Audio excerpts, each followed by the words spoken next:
What's up, my good people? I want to welcome you back to Knicks Daily, baby. Knicks Daily Edition. Welcome back. Welcome back. Now, if you're joining me for the first time, I'm up here saying welcome back. But if you're joining me for the first time, I appreciate you. Welcome to the channel. Welcome to the channel. We're going to give you the New York round of applause. Yeah, you know what's coming. Welcome to my channel. I want to thank you for joining me and checking us out over here. We do good work. We talk about our New York Knicks. So I want to welcome you as we cover today's topic. Do me a favor, hit that like button. Subscribe. We're at 932 subscribers. And we're going for 1K. So I appreciate you. Thank you for joining me tonight. We got a great topic we're going to talk about tonight. Next, if you're returning to the channel, my SP community, welcome back. You already know how we do. I want to thank you for rocking with me 24/7, helping make this channel one of the top Knicks channels on YouTube. I'm too damn hyped at 9:30 at night. Bars. But if you stay rocking with me as we grow this thing out. I appreciate you. I always appreciate your support. I appreciate the messages, the engagement, the text messages, all of that. So thank you for rocking with me and helping me build this thing up. We growing. All right? Now, you know you can't have those people who support you and encourage you and really love what it is that you're doing. Man, if you don't got those people who don't. And we call those people the ops.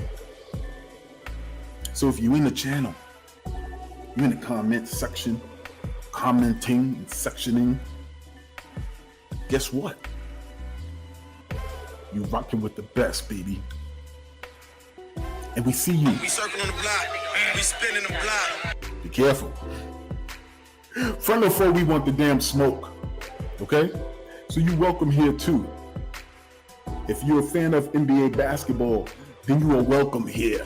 Okay, leave your comments below. Engage. Let's get this discussion popping.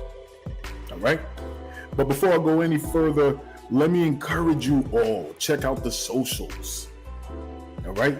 We're growing this thing out. Check me out on Twitter. Check me out on Instagram. And of course, check me out here on YouTube. And very coming soon, very quickly, is going to be Facebook. Knicks Daily.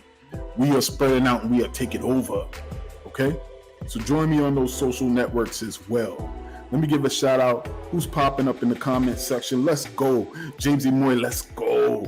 First session, let's get it. Listen, I hope you're going to enjoy it. It's going to be good. We have fun here.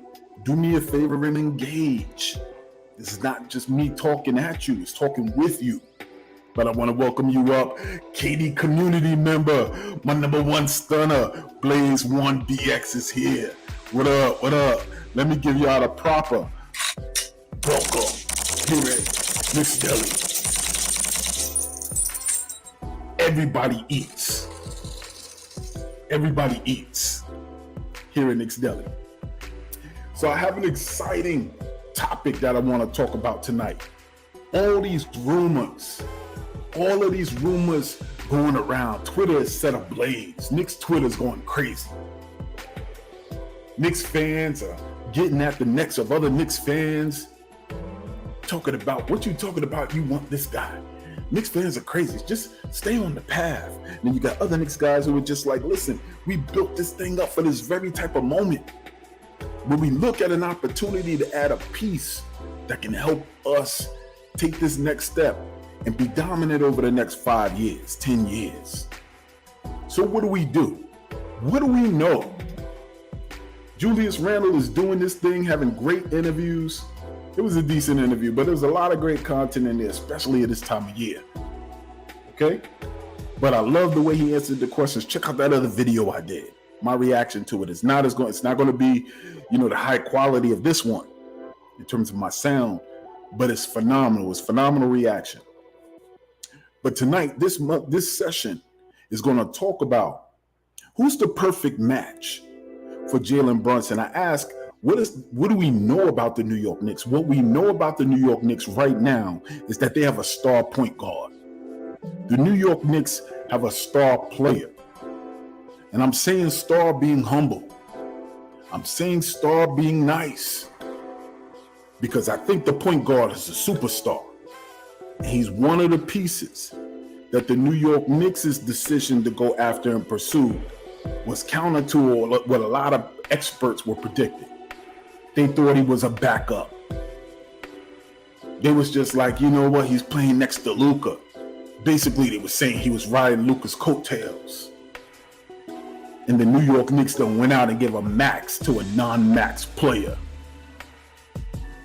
And then he turned out to put in the type of work that he put in New York. The largest stage, the hottest spotlight. He showed up. It takes vision and an eye for talent to have that type of foresight to bring a player like that in, and he performs the way he does. And it also helps to have relationships. So when we talk about your New York Knicks, we're talking about what was the plan, what was the stated plan ahead of time that started with Steve Mills, and he laid out before we gave him the boot, rightfully so. Continued with Perry as Leon came on, and they were on the same page about it. Stop giving away our draft picks. Stop giving them away, we keep them. We develop the players we draft. We work on them, we develop them, we create a culture, we create relationships. We show the rest of this young league, this impressionable league, a little bit, this generation's different. They want to feel like family in an organization. They want to feel as if they want to be a little bit coddled. That's this generation. It's not my generation or my parents' generation. So we got to clean up our house. We got to get rid of the stench. We got to show production on the floor and off the floor. And that involves cleaning up our reputation in-house and around the league. So when we did that by getting these front office acquisitions, sticking with the players we had in-house, developing the young players that we had, until we were able to position ourselves to make a move and get a young, promising point guard where we paid him on potential, and it worked out. So now here we stand looking like a competent organization, a fiscally responsible organization.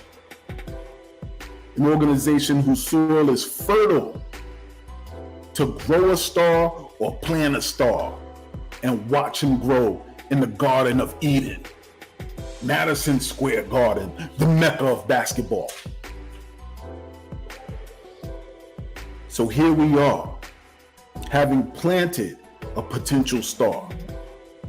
And we watched in one season, we watched him grow. So the question is, what are we going to do with it? What are we going to do? We see we have a cornerstone. We've seen his ability to rise in the playoffs, to perform on the highest stage in front of the NBA world. Rise in the playoffs and perform. What are we going to do with it? There's no question who the star of the team is right now. The only person who has a question about that is the former best player on the team. Right now, there's no question about who's the best player on the team. So what the New York Knicks are doing, and rightfully so, they're scouring the market. They have been all season. We picked the right team who is scouting internationally, domestically, going to games. Even the front office is going to games. Continuously scouting to see what pieces fit, because we know that there weren't many friends we made over the past 20 years. Nobody really want to be trade partners with us. Nobody wants to see the New York Knicks up. So you got to be creative in how you get players. You got to build it from the ground up. You got to show everybody else in this league that the young players who play on our team, they love playing here.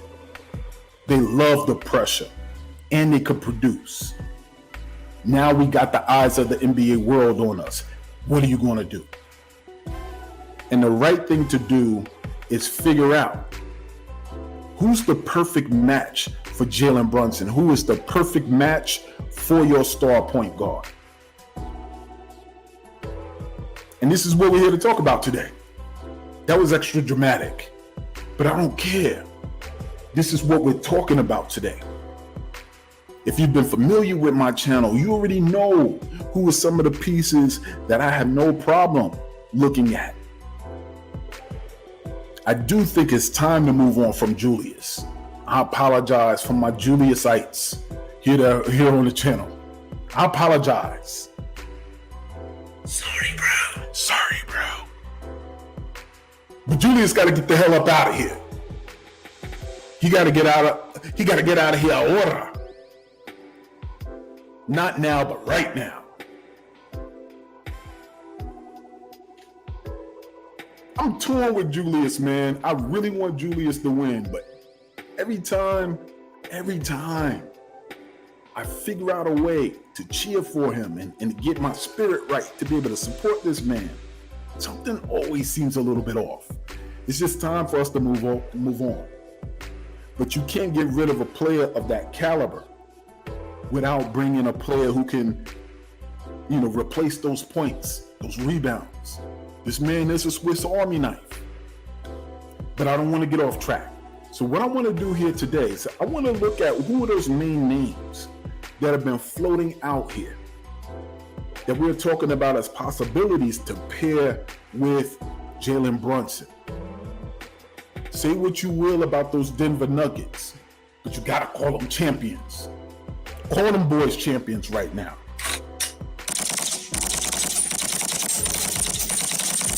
Jamal Murray, Jokic, a 1-2 punch with a historic run through the regular season and into the finals. Historic. Cats want to clown them on the side, kind of get them a little bit of a side eye. Talk about this being the type of year that parity was around. Anybody could have won it this year. You can't discredit that team. That team is legitimate. That man is a 2-time MVP. You can't say he ain't got an all-star as a co-star. He got an all-star as a co-star. Jamal Murray is cold-blooded. Cold-blooded. And what they've done is they've provided for us a direct blueprint. Because if we're looking around the leagues, all of those teams that were top in the league, and then we look at our team and we try to see who's the standard, who is the bar, who is close enough that we can look at and say, you know what? We can plug a piece here, we can plug a piece there, and we can have a similar level of success because we have a similar makeup as this team. What team is that? That happens to be the team that's the current world champion. The Denver mother flipping Nuggets. They got a point guard and they got a big man who dominated this year. We got us a point guard who you can see clearly going head to head with a Jamal Murray. Back and forth like Donovan Mitchell did a few years back. I put our point guard up against any point guard in the NBA right now. I'm telling you, we got a superstar. But players like that, and we can see the proof in the playoffs, you don't always need multiple superstars, but you need another player equally as good as him or better. And if you checked out that Julius Randle interview, then you even saw he said he plays his best basketball when he's playing with better players, better than him. I was surprised by that admission, but it shows you the level of growth that Julius has experienced while here in New York. It takes a man to say something like that, because basically what you're saying is you knocked the number one. The only thing is, here in New York, he was brought in at that time for that team as the number one, and he's never backed off of that. Even when you've brought in players who have potential, and actual players who have more talent, he still struggles to release that title that was given to him that half season. So we got to snatch it out of his death grip. But that's what I want to talk about today. You know what you got in your point guard, Knicks fans. You know what you got in him. He's a superstar. He is a superstar. You know what you got in your point guard. Which one of those players whose names are thrown out there? How would they fit if you insert them side by side with that man in New York? Now, the names I'm going to talk about today is not giving consideration. I'm not giving consideration to salaries. I'm not talking about the years. I'm talking about straight talent. These names that are floated out there, how would they look if we plug them in with Jalen Brunson in the Eastern Conference? How far can it take us? Assuming they're all healthy. How far can it take us? So there's about 5 names that I want to talk about today. And let's not disrespect the name that has been associated with our organization for a few years now. So let's start with our boy. Let's start with let's start with Julius Randle. What if we decide to run it back? What if we decide to run it back and keep Julius Randle at the helm? Because in that interview that he did with Paul George, it was a good interview. If you haven't seen it, go check it out. It was a good interview. I'm not going to hate. I don't know. I think it's from the 90s. I have an anti-West Coast bias because they've always had an East Coast bias.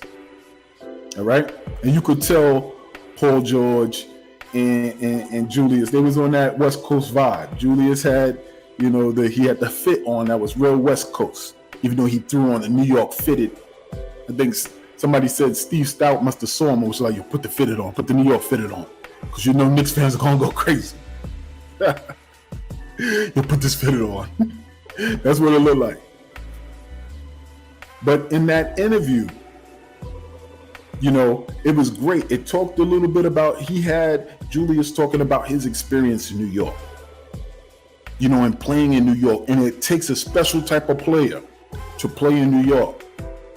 So go check that interview out. But I want to talk about Julius right now. So it's only been 1 year, and that's something that Paul George said to Julius. He said, "You had a phenomenal year this year." And it coincided with Julius saying, I play my best seasons when I'm playing with a better player, with better players.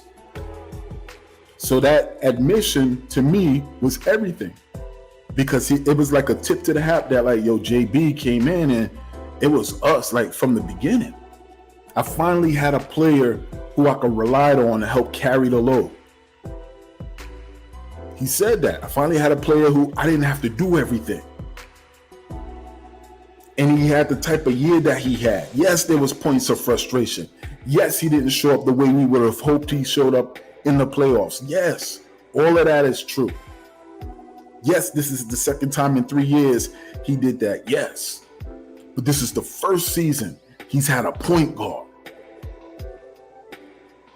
And he had a bounce back season such as he'd had. And he had a couple of games. He had the luxury of not having to step up. And I think that was something else that, he had to adjust to. Man, I don't have to have my best game in the playoffs and we could still win and we could still get out of a series. This is brand new. And then he got injured, and we ultimately seen that injury. It resulted in surgery.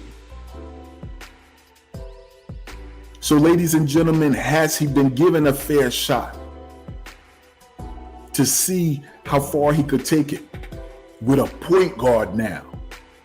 Can he ascend even higher than multiple-time All-NBA player, then multiple-time All-Star, then former most improved player of the league?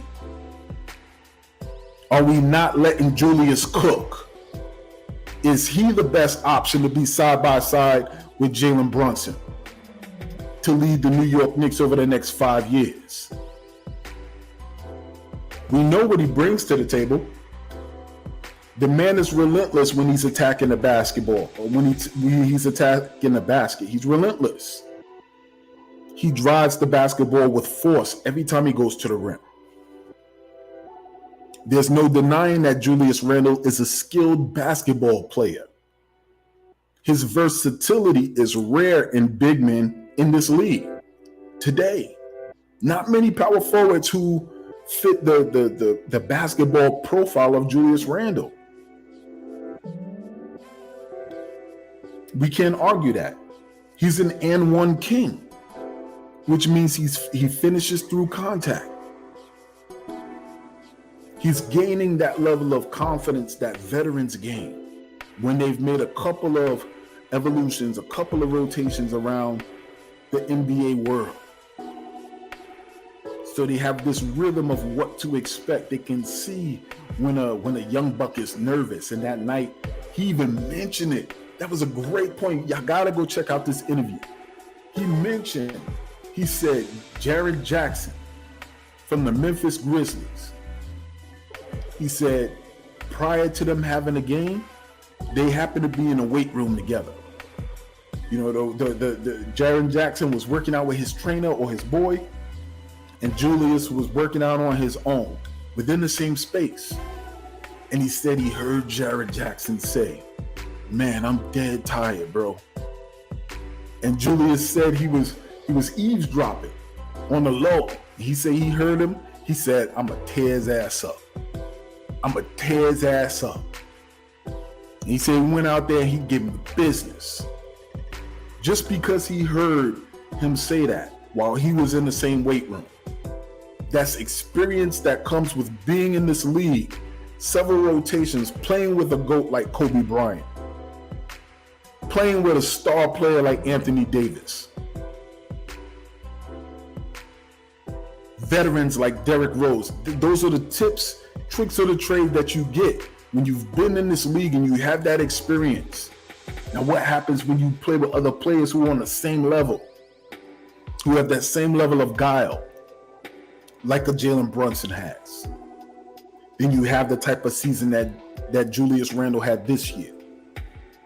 Imagine how much better they will be next year with more cohesion, with an opportunity to work out or maybe connect over the summertime.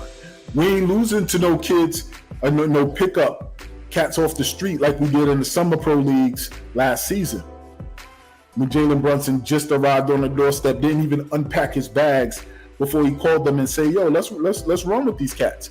Let's connect with the city." We could play pickup, and then ESPN want to plaster it all over the news. The New York Knicks already losing to bums off the street.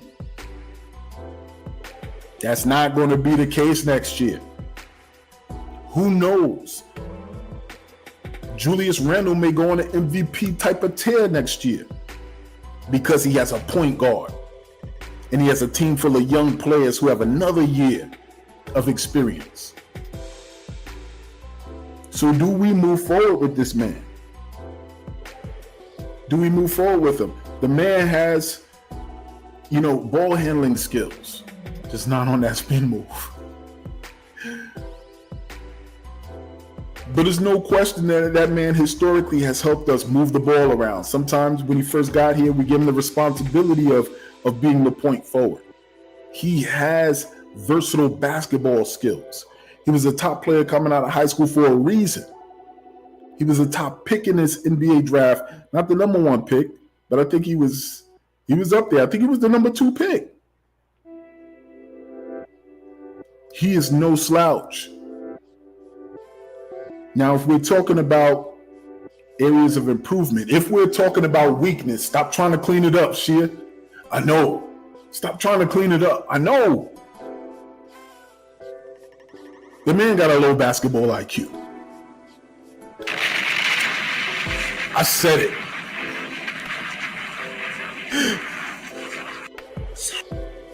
Sorry, bro. The man got dumb moments on the court that be costing us games. He got a low goddamn basketball IQ. And then he gets frustrated. Yo, you get frustrated at certain moments and with your teammates. Imagine if they got frustrated with you the same way every time you did that goddamn spin move.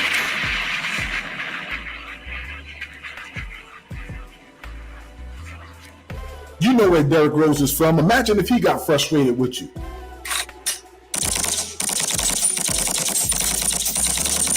I'm sorry, D Rose. I'm sorry, Chicago. Imagine if they reacted the same way. Imagine if Obi reacted the same way. Every time you look somebody off, or you went for that spin move, or there's a play where you forcing the basketball, and you clearly now got more talented players on the court with you. People still gotta calm you down.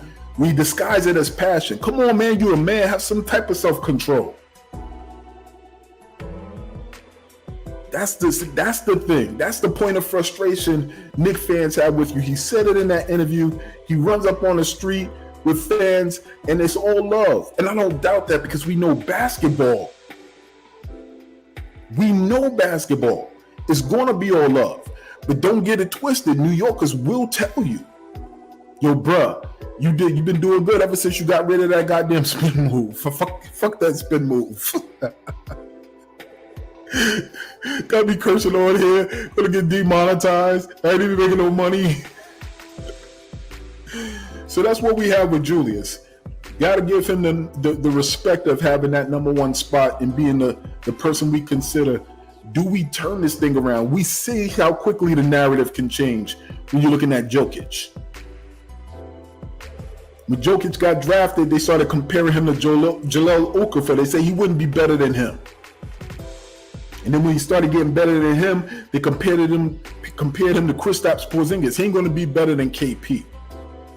When he jumped over that hurdle, he started getting compared to, Joel Embiid. That now, like, that's up there. Said he wouldn't win MVP. How quickly can your narrative change in this league? With slight tweaks, with growth, and with the right players around you.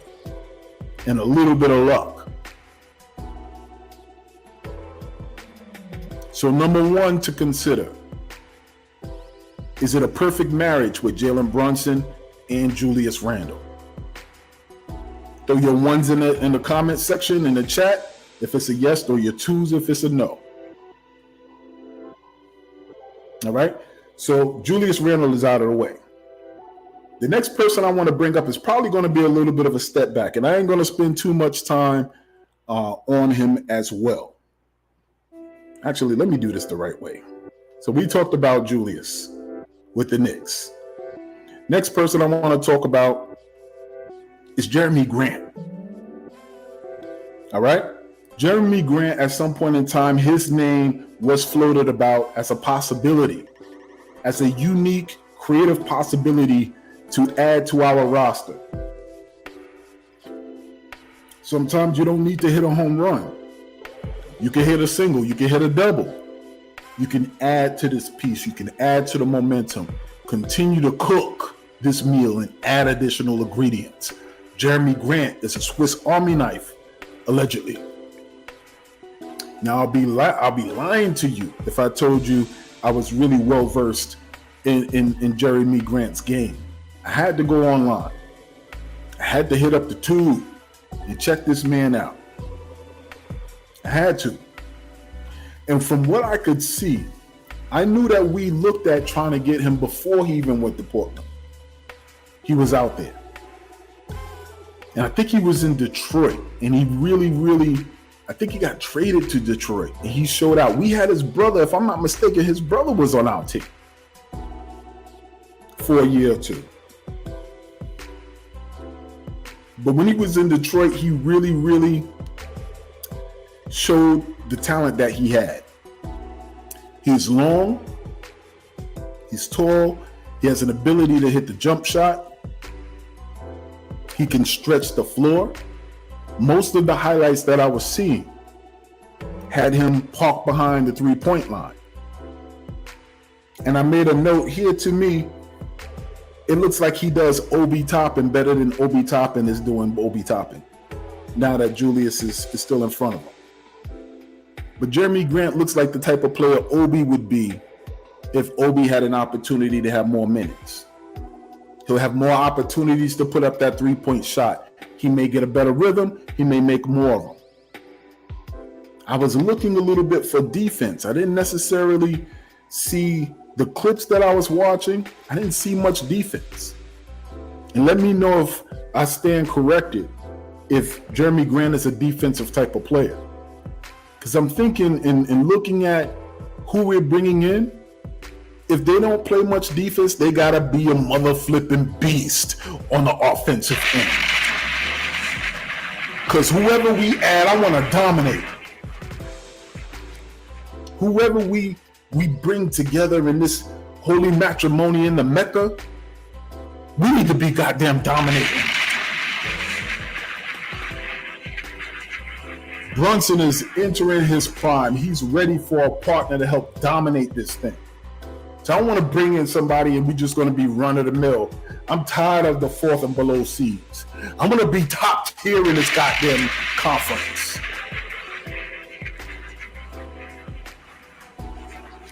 So what I can see from Jeremy Grant once again is that he's more of a spot up 3-point shooter.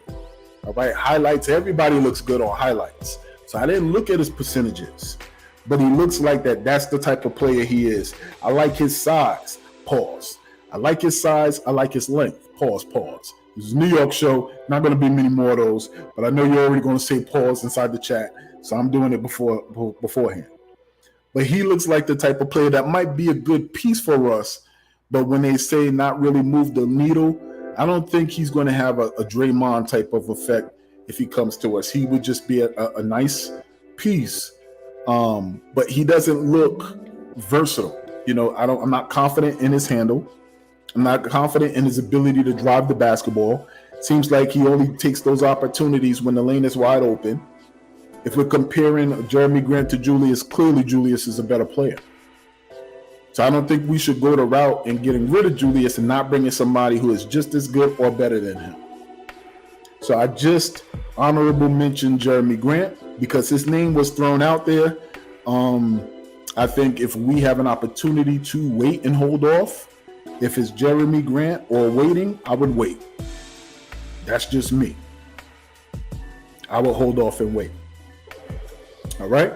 So Jeremy Grant and Julius Randle, we looked at.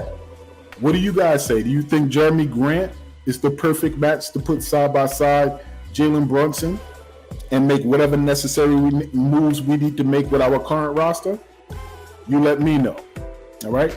Before I hit the number third person, do me a favor, hit that like button. If you're just joining me, hit the like button, subscribe to the channel. Let me go to the comments real quick. Let me see what you're saying before it gets kind of crazy.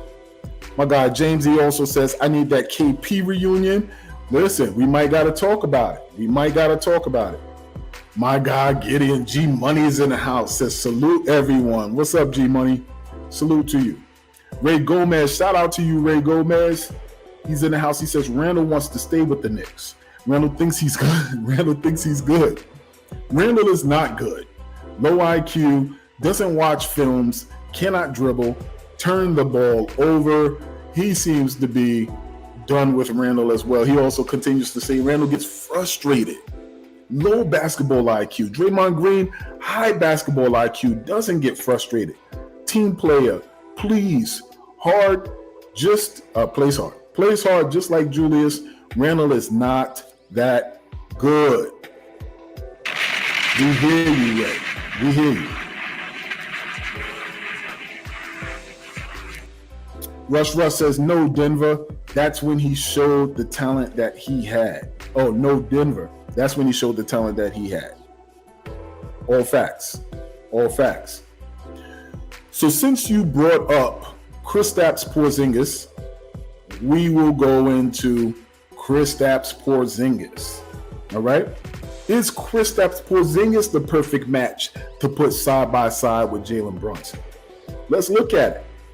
Now, while I was looking at film on Kristaps obviously has changed a lot in terms of his game since he last left New York. Okay?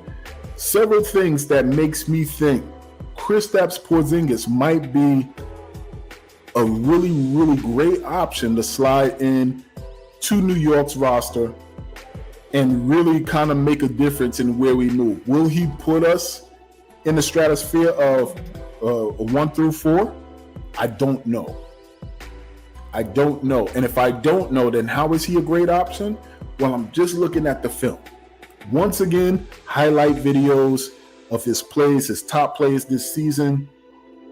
And it did remind me of a lot of things that we fell in love with when he was a rookie that we drafted here in New York. He wanted to come here. He spoke Latvian. He spoke Spanish. He spoke English. You know, he was relatable. He did well in front of the media. All those things which made him a likable player when he was here as a rookie. Okay? I was reminded of in watching this film. One thing that stood out is that he's a 3-and-D type of player. Okay? Not necessarily in terms of like shutdown or lockdown, but I was reminded of the fact that KP is not afraid to go up and try to block your shot. He is not afraid. He's not afraid of the possibility of getting dunked on. All right? He was like that when he was a rookie, and he's still like that in his most recent season in the Washington Wizards uniform. He will go up and he'll snatch that thing out of the air. He's not afraid. Something else that I'm seeing also that I was reminded of, he takes it to the basket strong. He doesn't care. He's continuing. He's like, either you dunk on me or I dunk on you. He seems to continue to have that type of attitude. One thing that we absolutely love that we thought was going to be a constant was he's not afraid to launch that shot from outside of the three-point line and a few feet back. He'll pull up from the logo. And he does it a bit more consistent than many of the bigs that we've had over the past years that he left. Much more consistent.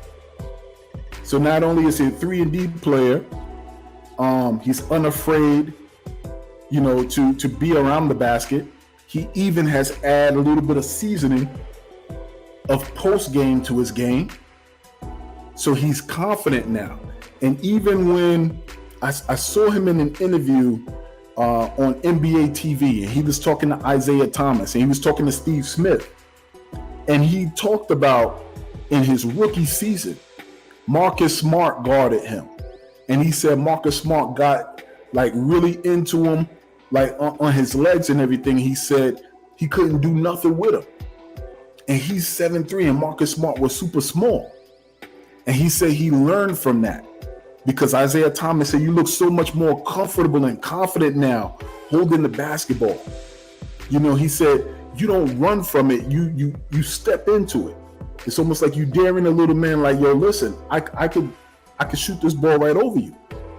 And he said he learned that from that moment that Marcus Smart really dug into him defensively and took him off base, even though he was 7'3". So a lot of the fingers point at Porzingis as a player who has grown in this league, who has grown in confidence in this league, who knows the NBA market in New York, who has a connection with the fan base. If we're looking at Randall and KP, you know, New York Knicks fans have issues and have had challenges with both of them. But the difference is KP was born in New York. In terms of being drafted in New York, he's ours. He's the son that got kicked out of the house. Well, you want to live on your own? You want to be your own man? But get the hell out. Bet. He threw his shit outside on the curb. Threw it outside on the curb. Sorry, bro. Get the hell out. I ain't sorry. That's what happens. So if he comes back and he plays well and he picks up that chemistry again with Jalen Brunson, because if we're talking about if a player is a perfect match to play alongside Jalen Brunson, what better way to look at than the direction of a player who's already played with him? And we may look at it and say, well, you know, shit, he's already played with him before. Can we look at the time on the floor? That's not an accurate reflection because you had a superstar, megastar on a team who dominated the ball. So I tried to look at highlights with Brunson and KP in Dallas. It wasn't too much tape. Now, I didn't do a deep dive look, but it wasn't that much tape on the surface. And a lot of that reason was because Luka was the dominant ball handler in there. So he spent most of the time on the floor. There's a lot of highlights with him and Luka, but a few with him and Brunson. And if KP comes to New York, that dynamic is different. Brunson is the big dog up in this piece. So we got to be clear if Porzingis is an option. He needs to be clear on what his role is going to be. It may not be like it was when he left, when it was being considered that he would be the one that we hand the reins over to. A lot has changed since you've been gone. And even if it didn't, if we brought you back, then the conditions under which you left will make us say, we're not just going to easily give you those reins again. You're going to have to work for that, buddy. You're going to have to work for that. But in thinking about KP and how he works with Jalen Brunson, you know, I think his weak side help defense is also something. I just think on a team with Jalen Brunson, I think he brings a lot defensively and especially offensively. He's an easier target at 7'3". When Jalen Brunson is driving and penetrating, not only can he float out and you can kind of feel confident that he could put up the 3-point shot and get that shot off because he's 7'3", but if he's driving the basketball, the pick and pop, the pick and roll, he's a huge target. You just throw it up there. For those of you who remember the Seattle Supersonics with Gary Payton and Sean Kemp used to just throw, it'd be stupid when Gary Payton would just throw the ball up there. No matter where it was, Sean Kemp will go and get it. KP has go gadget arms. He gonna go get it. So it's a lot to be said about that. A lot to be said about a player who can anticipate what you're doing, and that's the difference. If we're looking at Jalen, if we're looking at KP and we're looking at Julius Randle has had some games where he's giving KP that work. Julius Randle is always available. So that is a pro in his favor. He's always available, takes care of his body, and rarely gets injured. KP, on the other hand, we know that history. But also KP, if you've watched KP, some will argue that he would always get out to a great start, but he'd fizzle in the second half. He has moments where he disappears. But whoever it is that we add, unless they're a super duper star, we don't need them to carry all of that weight. That's why we have players who are good to spread that thing around, so that when you come up against a Miami Heat, they don't just take out a player and then we have no chance. Oh, we're going to let you score and beat us, but we're going to force everybody else to have to beat us in order to win this game. We just need players who can equally be a threat and come through when necessary. So Porzingis, I think, would be a super option if we were to make that marriage official and bring him to New York to play alongside Jalen Brunson.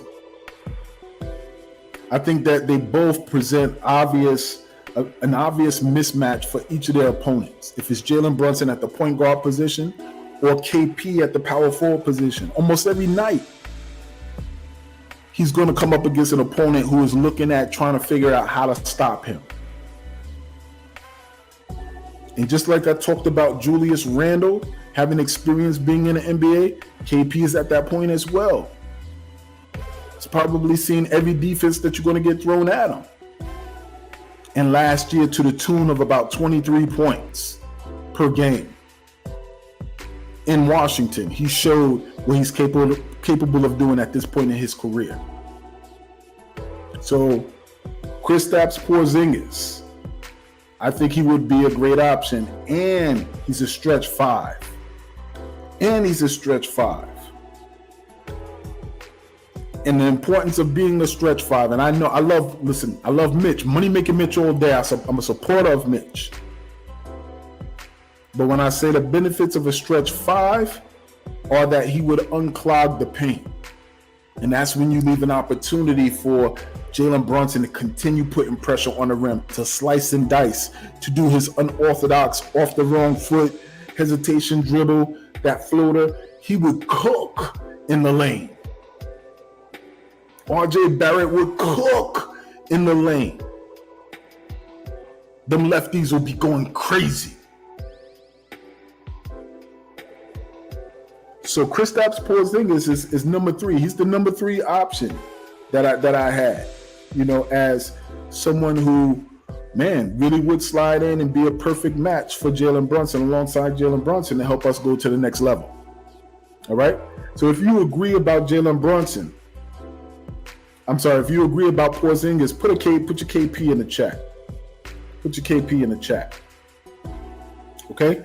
I got 2 more that I want to talk about. The fourth one I want to mention, Zion Williamson. Shout out to Zion Williamson.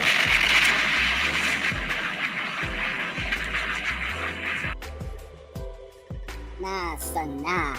You wildin'. Zion Williamson's going through a little bit of something right now. Okay? He's going through a lot of something. But that's young man stuff. That's not anything dealing with poor character. So you got to thank God for stuff like that. We could joke about him, but that's young man stuff. Okay?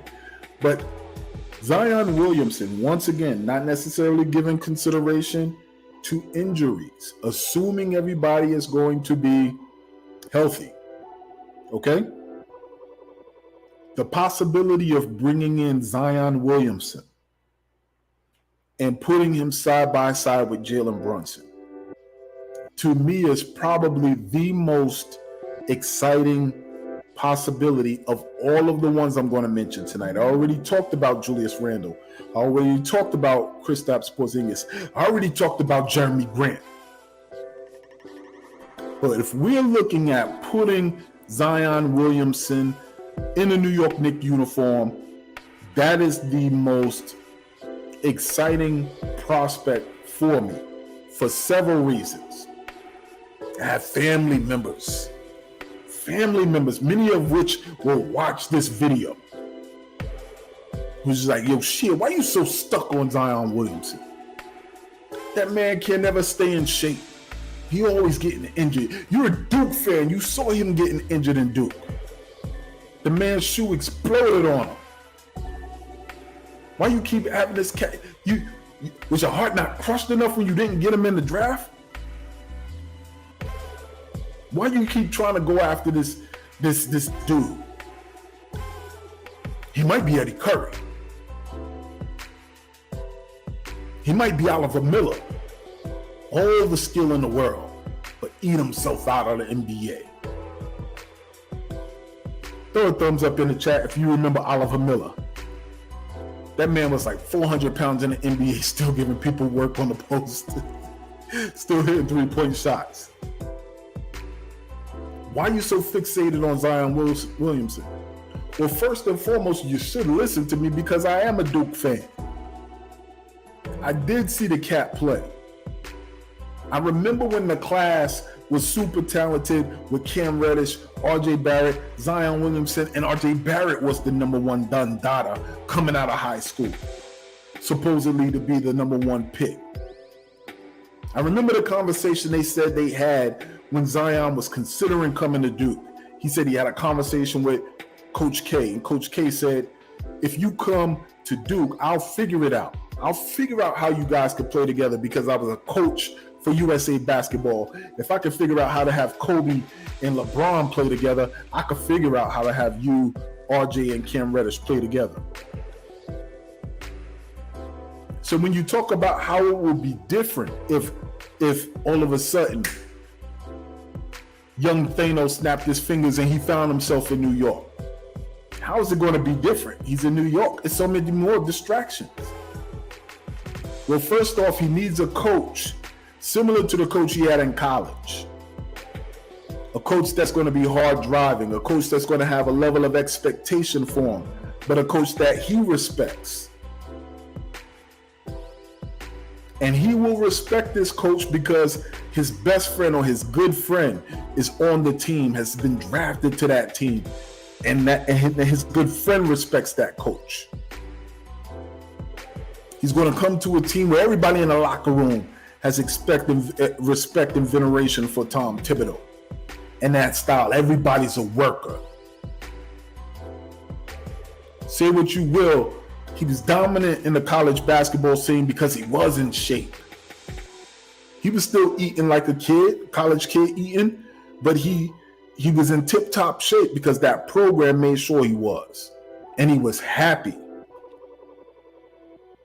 Keep in mind, I started this live by talking about the generation being different than my generation and the generation of your parents or your older brother, where you're a little bit self-motivated, where you push through, like it doesn't matter how you feel. Get out of your feelings and just get it done. And you have an ability to self-motivate yourself. This generation is different. This generation needs encouragement, like validation externally. That's why they're always taking selfies. That's why they're doing little dances on TikTok. I just did that shit on YouTube. That's why they're doing it. Because they need the likes. They need to be told you great. So if he comes to New York, he's going to have a coach that's going to stay on him. He's going to have an ability to see all these other players. His best friend is in his ear. Where you at? We working out. Stop disappearing, bro. I know you're going to see Shorty. Come with me. You know Tibbs is going to be paying attention in the gym. I'm going to the gym. Let's go to the gym. Show him you serious.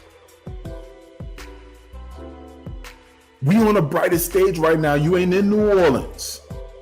So when he got drafted, remember draft day? Knicks fans, we were plastered to the screen. And the screen was plastered to us. ESPN broadcasted our pain that day. But they also broadcasted Zion's pain. Look at his face. Look at his face when he didn't get drafted to New York. When they told him that the Pelicans had the #1 pick. Look at his face. And then imagine how he felt when his best friend got to the Big Apple. He was disappointed that he went to New Orleans.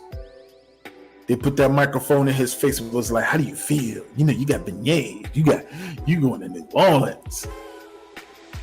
And then look at his face and remember his face when they asked him about playing in Madison Square Garden. How his whole frame changed. I'm glad you asked me that question. Nobody really asked me that question. I mean, aside from playing in New Orleans is my favorite place. You gotta say that. At least he was aware enough to be able to say that. Zion Williamson in a New York Knicks uniform would be explosive. Once again, we're considering that all of these players are healthy. He would be explosive. If he's healthy, why would they get rid of him? Well, first and foremost, in reality, they don't know if he's being healthy. I think they're ready to move forward from that headache. I think they know that he does not want to be in New Orleans. I think after watching James Harden strategically get himself out of Houston, get himself out of Brooklyn, he ate himself out of Houston. Pause, because we know he'd be in a strip club. But he put on that weight and they moved on from him from Houston quickly. And he was able to go where he wanted to go. I'm telling you, it was on that day that Zion sat with his team and his team was just like, listen, this may take a long time. But if this is what you're trying to do to make it uncomfortable so a situation arises where they're ready to move on from you, let's do it. Hence why players are like, yo, listen, is Zion healthy enough to get back? Zion's doing 360 windmill dunks, but continuing to sit on the sideline. The man has a team. He knows what he's doing. And just like James Harden, when James Harden got traded from Brooklyn to Philly, And Charles Barkley interviewed Kevin Durant, and they was just like, we're not even sure if, James Harden is going to play in the All-Star game. Charles Barkley was like, yeah, he is. He healthy now because he got traded. I think the same thing is going to be with Zion, especially if he get traded to New York. And once again, it'll be explosive. Imagine Jalen Brunson having an athlete or a monster like Zion Williamson playing alongside him. His attitude, his mentality. One of the first things that Zion will see changed is his demeanor. I'm sure Tibbs will tell him, you need to punish the league now. The league needs to be punished. They were laughing at you. They were disrespecting you. Don't smile in these cameras. It's been like 4 years. And they sleeping on you. You need to average 33 points a game. Easily. Zion Williamson will put on a New York Knicks uniform. Several things are going to happen. First off, the man got good hands. All I hear, I feel Cameron over here and I feel Mace over here, like pause. The man got good hands as a basketball player. He has the second leap ability. He has a post-up game. He finishes violently through contact. He has a standing vertical. He is a generational talent. He is a generational talent. If you don't know what that means, very few times in a lifetime do you see a player with his combination of skills and ability to come along. He's a franchise changer.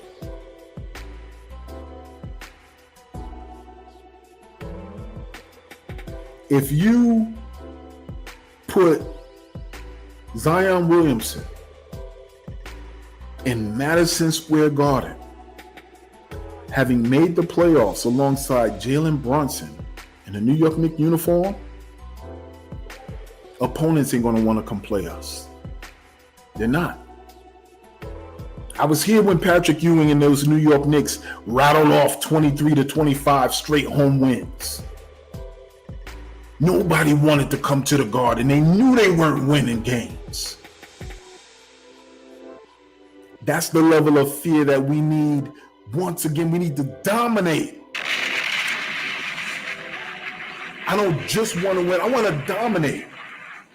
And that's the gamble that you take if you decide to go for a Zion. That's the gamble and the risk that you take. And if it don't work out, it was worth it. It was worth it. When you talk about this accrual of these players and these assets, you do it for a moment like that. And a player like that who meets the same timeline of the whole squad that you have, who's just young enough to be able to look up to a point guard who has already proven that he's a big-time player in big-time games in this league. We talk about everybody eating at Knicks Deli. Zion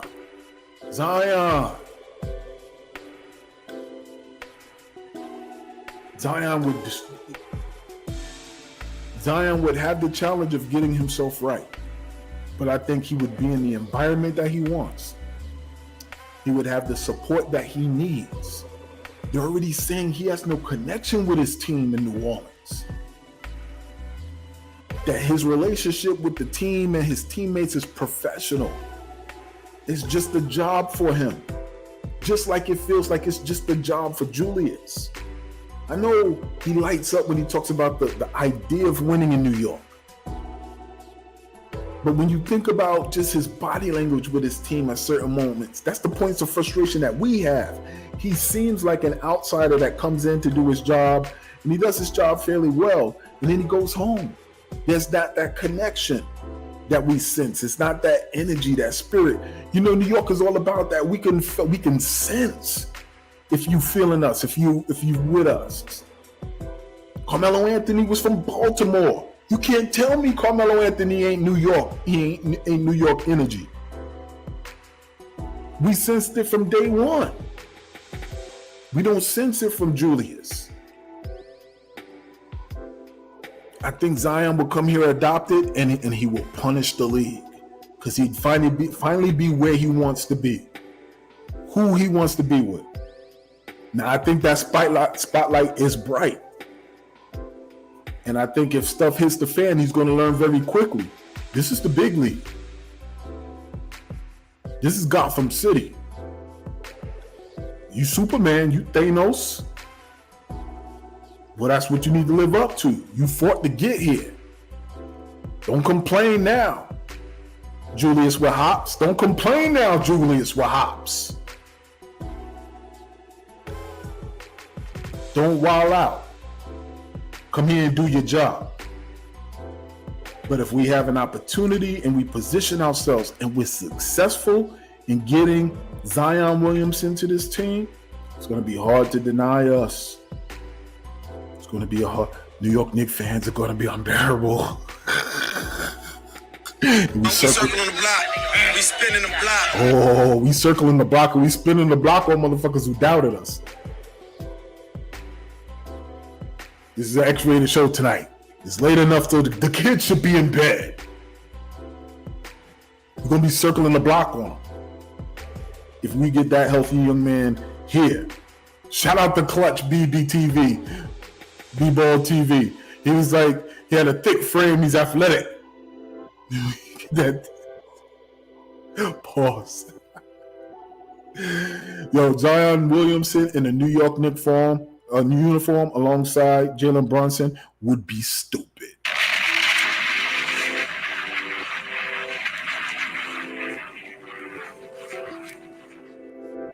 Tough, right? You tough, right? All right. So we talked about Zion Williamson, okay?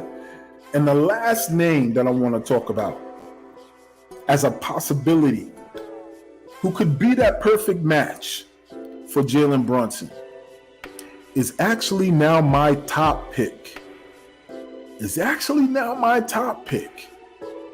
As a person who I think would be the perfect match for Jalen Brunson to lead these New York Knicks over the next 5 years. But before I get into that, let me hit this comment up. See what y'all talking. Let me see. Yeah, thumbs up, Jerry Thurville. What's up, my guy? Shout out for you. Thank you for joining us. I know that was to answer, I think KP as well. But do me a favor, hit y'all likes if you're new to the channel. If you're new to the chat, throw them likes up. Subscribe to the channel. I'm at 932 subscribers. I'm trying to hit 1K. So my last person that I want to talk about as the perfect partner or the perfect match for Jalen Brunson is somebody who I didn't think I would be talking about. I didn't think I was going to. I actually was slandering this man's name. Karl Anthony motherflipping Towns. Yeah. I said it. I know. Pull up the receipts. Yo, shit, what are you talking about? Yo, son, you was calling him soft. You said that you was chic looch when you was looking at Karl Anthony Towns like, let me look at you. Let me look at you, soft mother flippers. Let me look at you, soft mother flippers. Karl Anthony Towns, to me, has been Charmin toilet paper. Soft. Okay? And then I looked at his highlights tonight. Yo, I was putting this together. I thought Zion Williamson would be my number one person who I would co-sign and sign off on being the player that would be the perfect match for Jalen Brunson alongside New York. If you were talking about a point guard and big man combination, the type of point guard and big man combination that if we were to make it to the finals and we meet Jokic and Murray in the finals, then we good money. I thought it would be Zion and Jalen Brunson, and it very well may still be. But God damn it, I looked at Karl Anthony Towns' game, and I was surprised. I'm not even going to cap. When I looked at the highlights, I said, damn, I haven't watched enough of this cat. Now, once again, it's highlights. Everybody looks great on the highlight reel compilation. Everybody looks great. But damn, this cat, no pun intended, really has grown his game since he's been in the league. Every time he drives to the basket, he's driving strong. That's important for a big man. When you drive in the basketball and you're attacking the rim, nobody wants to stand in your way. And he's violent when he does it. He does spend a lot of time outside the three-point line and hitting jump shots. But he's efficient at it. I heard him say the other day, he said, I'm the best jump shooting center in the history of the NBA. I'm like, I got to go look those stats up. So I put Patrick against anybody before he broke his wrist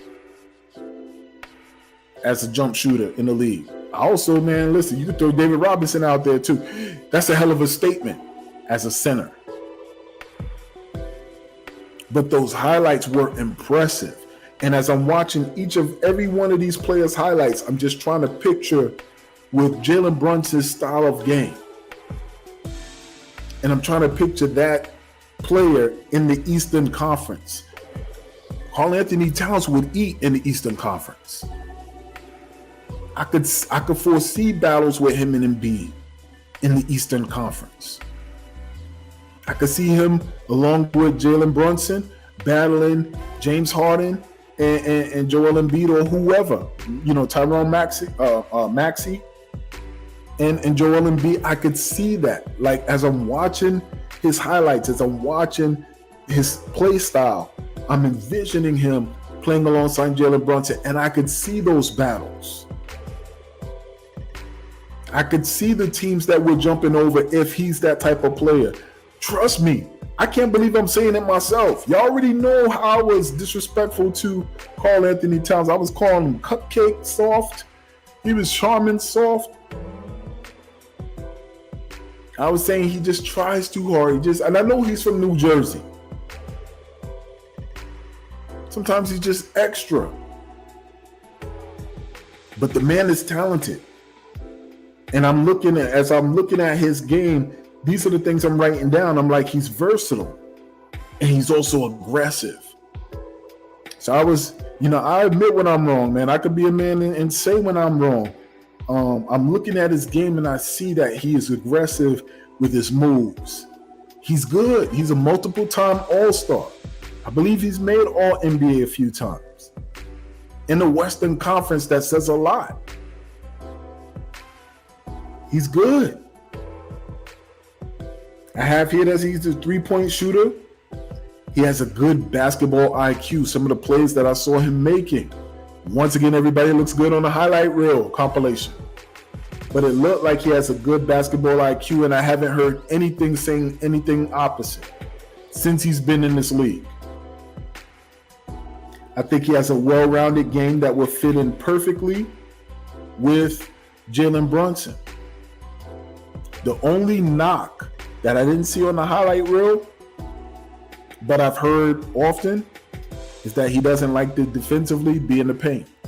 Or he's usually floated out to the three-point line, so it's rare that he's able to get into the paint. So I would just be curious at how many rebounds he averages and how many opportunities he'll be able to impact the game defensively. But in looking at this man offensively, his offense is good enough to outweigh what he does on defense, to put him in the slot side by side with Jalen Brunson as the perfect match alongside Jalen Brunson. So if you ask me, the first person who I would put next to Brunson to answer that question of who is the perfect match for Jalen Brunson, it would be Karl Anthony Towns. Then it would be Zion. Then it would be Kristaps Porzingis. Next, it would be Jeremy Grant. And lastly, we would keep Julius Randle and move forward with him. But that would be the very last option. All right? So that's my top 5 of the players who I feel would be a perfect match for Jalen Brunson if they were married at first sight and helped us lead this team in a dominant fashion. I don't just want to win. I don't want to hover around 50 games. Listen, I want to be 55 and 60. I want to be a 60-win team. I'm going to be just as dominant as the Denver Nuggets, low keyword, this year. The Denver Nuggets dominated the regular season and dominated the playoffs. 16-4 overall, 8-1 to finish out the stretch. They dominated. I want to dominate. We've been down too long. We've been kicked too long. We've been disrespected for too long. I'm ready to circle the block. We circling the block. We spinning the block.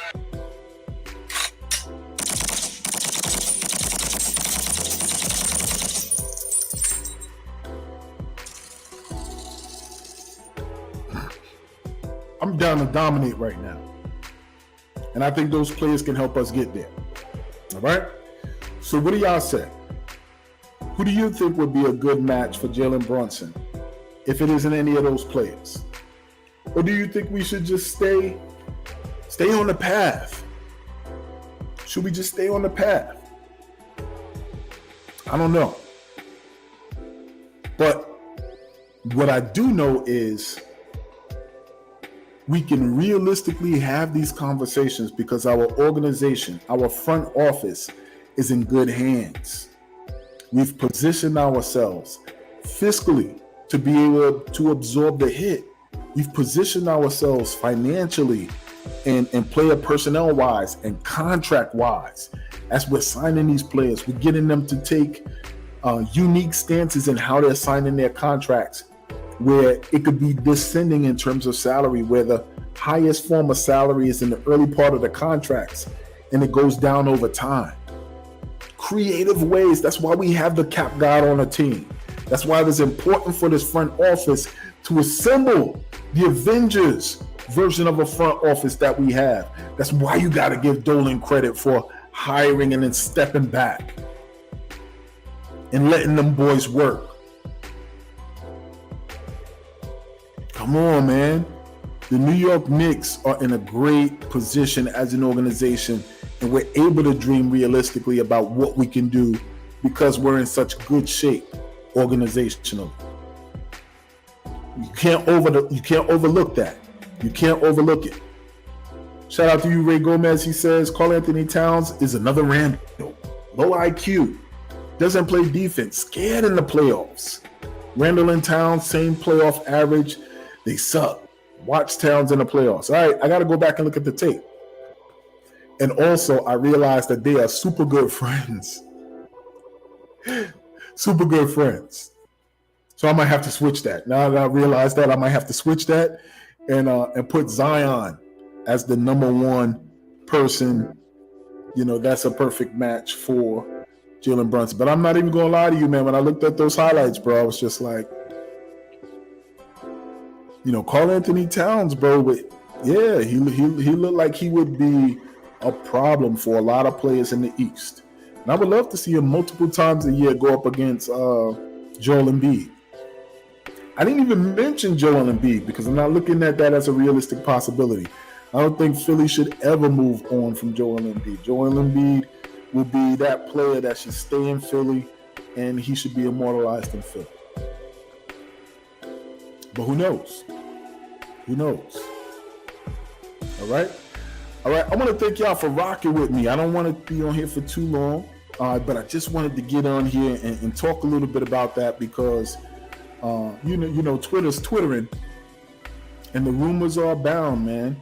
And this new CBA, a lot of the experts are predicting that this new CBA is really going to loosen up, you know, the grasp that many of these teams have on these stars. And there's going to be players that come available that we didn't anticipate would come available in years. and that there's going to be certain teams who are going to be able to take advantage of that. And many of the experts have predicted that the New York Knicks will be one of those teams. I love being in a situation where we actually trust that our front office is already doing their due diligence. They already have made connections. They're already, are receiving text and receiving phone calls. You remember that little situation that we talked about a couple of months ago? You still interested in that? I remember sitting there in pain at the draft last year, befuddled. Draft party and everything, looking at the screen like, what? Why didn't we do anything? Yo, we hyped this up. We made content. We hyped everything. We got so hyped. And we were left standing in front of the screen like, yo, New York Knicks, what are we doing? We're not doing nothing. Only to find out that we were in position to get Donovan Mitchell. That we made the move to secure getting a point guard for our future. And that we sent out players in order to free up salary. So we can't jump to conclusions when we don't know what the front office is doing. They showed us enough evidence that we can trust that they're doing something. Because we saw that type of product on the floor this year. I enjoyed watching this team this year. I enjoyed talking Knicks basketball with everybody in Knicks Nation. All right? So we got that to look forward to. So I'm ready to get out of here. I'm ready to close out. I want to ask that you guys hit the like button once again. Subscribe to the channel. Leave a comment. Let me know, what your thoughts are. If you think I'm tripping, if you think that Jalen Brunson isn't the best player on a team, and there's another move that you want to make, throw it up in there. I'll respond to all of my comments as well. And keep this in mind, same thing applies to life that applies to our team. If there is no struggle, there is no progress. But also, here in Knicks Deli, everybody eats.